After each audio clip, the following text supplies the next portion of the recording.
Hello everyone, welcome to Teju ఆహార kitchen. ఈరోజు నేను ఆంధ్ర స్టైల్లో అదిరిపోయే చేపల పులుసుని చూపిస్తాను, చూసేయండి.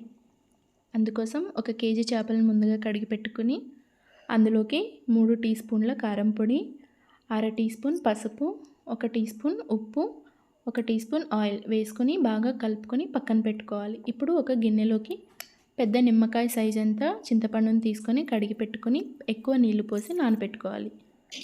ఇప్పుడు ఒక మిక్సీ జార్లోకి 2 medium size onions, 2 medium size టొమాటోలు, 2 ఇంచుల అల్లం, 10 నుంచి 15 వెల్లుల్లి రెబ్బలు వేసుకోవాలి. తర్వాత ఇందులోకి 1 టీ స్పూన్ జీలకర్ర, 1 టీ స్పూన్ ఆవాలు వేసుకొని మెత్తటి పేస్ట్ లాగా చేసుకోవాలి.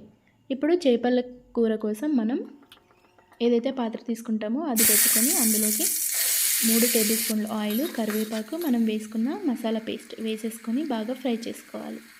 1/2 టీ స్పూన్ పసుపు, ఉప్పు కూడా వేసుకొని ఫ్రై చేసి ఆయిల్ పైకి తేలిన తర్వాత మ్యారినేట్ చేసుకున్న ఫిషెస్ని వేసుకొని ఒకసారి కలిపి ఇందులోకి చింతపండు పులుసుని వేసేసుకోవాలి. వేసుకున్న తర్వాత మనం స్పూన్తో కదపకూడదండి, దీన్ని డైరెక్ట్గా మనం క్లాత్ పెట్టుకొని ఇలా చేత్తో వీడియోలో చూపిస్తున్నట్టు కలుపుకోవాలి. ఇలా కలిపిన తర్వాత మూత పెట్టి ఒక 8 నిమిషాల వరకు మీడియం ఫ్లేమ్లో ఉడికించుకోవాలి. ఇలా ఉడికిన తర్వాత మూత తీసేసి ఫ్లేమ్ని లో ఫ్లేమ్లోకి టర్న్ చేసుకోవాలి. టర్న్ చేసిన తర్వాత సిమ్లోనే ఒక 5 మినిట్స్ వరకు మనం ఇలానే ఉడికించుకోవాలి. ఇప్పుడు మనం ఇంకోసారి చేపలను ఇలా చేత్తోనే ఇలా కదిపేసుకోవాలి. క్లాత్ తీసుకొని కదిపిన తర్వాత ఒక 2 నిమిషాలు ఉడికించి లాస్ట్లో కొత్తిమీరతో గార్నిష్ చేసుకోవాలి. అంతేనండి, ఎంతో టేస్టీగా ఉండే చేపల పులుసు రెడీ అయిపోయినట్టే.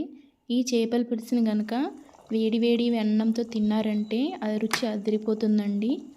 నచ్చితే సబ్స్క్రైబ్ చేయండి. Thank you for watching.